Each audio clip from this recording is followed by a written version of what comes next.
Hello friends, പുതിയൊരു വീഡിയോയിലേക്ക് സ്വാഗതം. നിങ്ങൾ ഇൻ്റർനെറ്റ് എല്ലാം നിങ്ങളുടെ മൊബൈലിൽ യൂസ് ചെയ്യുന്നതിന് മുമ്പ് ഈ ഒരു 3 സെറ്റിംഗ് തീർച്ചയായും നിങ്ങളുടെ മൊബൈലിൽ സെറ്റ് ചെയ്തിരിക്കണം. ഈ ഒരു കാര്യം നിങ്ങൾ അറിഞ്ഞിട്ടില്ല എങ്കിൽ നിങ്ങൾക്ക് ഒരുപാട് നഷ്ടമെല്ലാം സംഭവിക്കുന്നുണ്ട്.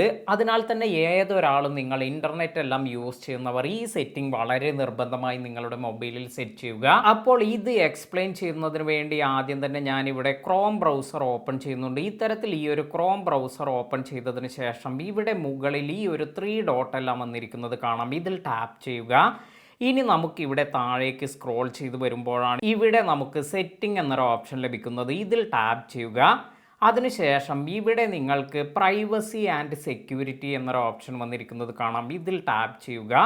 വളരെ ഇമ്പോർട്ടൻ്റ് ആയ 3 കാര്യമാണ്. ഏതൊരാളും ബ്രൗസ് ചെയ്യുമ്പോൾ ഈ ഒരു കാര്യമെല്ലാം ശ്രദ്ധിച്ചിരിക്കണം. അല്ലെങ്കിൽ നമുക്ക് ഒരുപാട് നഷ്ടം അല്ലെങ്കിൽ നമ്മുടെ ഡാറ്റയെല്ലാം നഷ്ടപ്പെടാനെല്ലാം കാരണമാകുന്നുണ്ട്. അതിനാൽ തന്നെ ആദ്യത്തെ ഓപ്ഷൻ എന്ന് പറയുന്നത് നമ്മൾ നിർബന്ധമായും നമ്മുടെ മൊബൈലിൽ സെറ്റ് ചെയ്തിരിക്കേണ്ട ഒരു കാര്യമാണ്. ഇവിടെ വന്നിരിക്കുന്ന ഈ send a do not track request എന്ന ഈ ഒരു ഓപ്ഷൻ ഇതിൽ ടാപ്പ് ചെയ്തതിന് ശേഷം ഈ ഒരു ഓപ്ഷൻ ഇത് ഇപ്പോൾ എനേബിൾ അല്ല എങ്കിൽ ഇത് ഇപ്പോൾ തന്നെ ഓൺ ചെയ്ത് വയ്ക്കുക. അതായത് നമ്മുടെ ഇൻഫർമേഷൻ എല്ലാം ട്രാക്ക് ചെയ്യുന്നതും അതുപോലെ നമ്മുടെ ബ്രൗസിംഗ് ഡാറ്റ എല്ലാം തന്നെ പലവിധ കാര്യങ്ങൾക്കെല്ലാം ഉപയോഗിക്കുന്നതെല്ലാം തടയുന്നതിന് വേണ്ടിയാണ് ഡു നോട്ട് ട്രാക്ക് റിക്വസ്റ്റ് എല്ലാം ഓൺ ചെയ്ത് വെക്കണമെന്ന് പറയുന്നത്.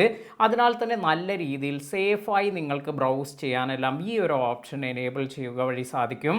ഇനി മറ്റൊരു ഇമ്പോർട്ടൻ്റ് ആയ കാര്യമെന്ന് പറയുന്നത് ഇത് താഴേക്ക് സ്ക്രോൾ ചെയ്ത് വരുമ്പോൾ ഇവിടെ നമുക്ക് സേഫ് ബ്രൗസിംഗ് എന്നൊരു ഓപ്ഷൻ വന്നിട്ടുണ്ട്. ഇതിൽ ടാപ്പ് ചെയ്യുമ്പോൾ നിങ്ങൾ ശ്രദ്ധിക്കേണ്ട ഇമ്പോർട്ടൻ്റ് ആയ ഒരു കാര്യം, നിങ്ങളുടെ മൊബൈലിൽ ഇത് നോ പ്രൊട്ടക്ഷൻ എന്നാണെങ്കിൽ വളരെയധികം ഡേഞ്ചറാണ്. അതിനാൽ തന്നെ ഈ സ്റ്റാൻഡേർഡ് പ്രൊട്ടക്ഷൻ എന്നതാണ് വന്നിരിക്കുന്നതെങ്കിൽ ഒരു 50% എല്ലാം നമുക്ക് നല്ല രീതിയിലുള്ള പ്രൊട്ടക്ഷൻ ലഭിക്കുന്നുണ്ട്. എന്നാൽ നിങ്ങൾക്ക് കംപ്ലീറ്റ് പ്രൊട്ടക്ഷൻ എല്ലാം വേണമെങ്കിൽ ഈ ഒരു എൻഹാൻസ്ഡ് പ്രൊട്ടക്ഷൻ എല്ലാം നിങ്ങൾക്ക് എനേബിൾ ചെയ്ത് വയ്ക്കാം. അതിനാൽ തന്നെ നിങ്ങൾ ബ്രൗസ് ചെയ്യുമ്പോൾ നല്ല രീതിയിലുള്ള പ്രൊട്ടക്ഷൻ എല്ലാം നിങ്ങൾക്ക് ലഭിക്കുന്നതായിരിക്കും. ഇനി മറ്റൊരു കാര്യമെന്ന് പറയുന്നത് വളരെ ഇമ്പോർട്ടൻ്റ് ആയ ഒരു കാര്യമാണ്.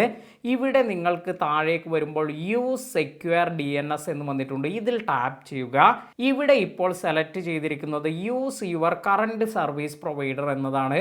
ഇത് മാറ്റി നമുക്ക് ഇവിടെ ചൂസ് അനദർ പ്രൊവൈഡർ എന്നതിൽ ടാപ്പ് ചെയ്തതിന് ശേഷം ഇവിടെ ഈ ഒരു ഡ്രോപ്പ് ഡൗണിൽ പോയതിനു ശേഷം ക്ലൗഡ് ഫെയർ എന്നൊരു ഓപ്ഷൻ വന്നിരിക്കുന്നത് കാണാം. ഇതിൽ ടാപ്പ് ചെയ്യുക.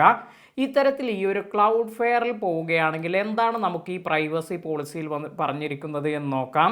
ഇത്തരത്തിൽ ഇത് സ്ക്രോൾ ചെയ്ത് വരുമ്പോൾ ഇവിടെ നമുക്ക് കറക്റ്റായി ഇവിടെ തന്നെ പറയുന്നുണ്ട് Cloudflare will not sell or share your public resolver users personal data with third parties or use personal data from public resolver to target any user with advertisement എന്നാണ് പറഞ്ഞിരിക്കുന്നത്.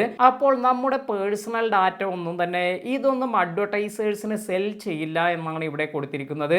അതിനാൽ തന്നെ ഇത്തരത്തിൽ ഈ ഒരു ക്ലൗഡ് ഫെയർ DNS എല്ലാം use ചെയ്യുന്നത് വളരെയധികം ഗുണം ചെയ്യുന്ന ഒരു കാര്യമാണ്. തീർച്ചയായും ഈ ഒരു 3 സെറ്റിംഗ് ഇപ്പോൾ തന്നെ നിങ്ങൾ ഇത് സെറ്റ് ചെയ്യാൻ മറക്കാതിരിക്കുക.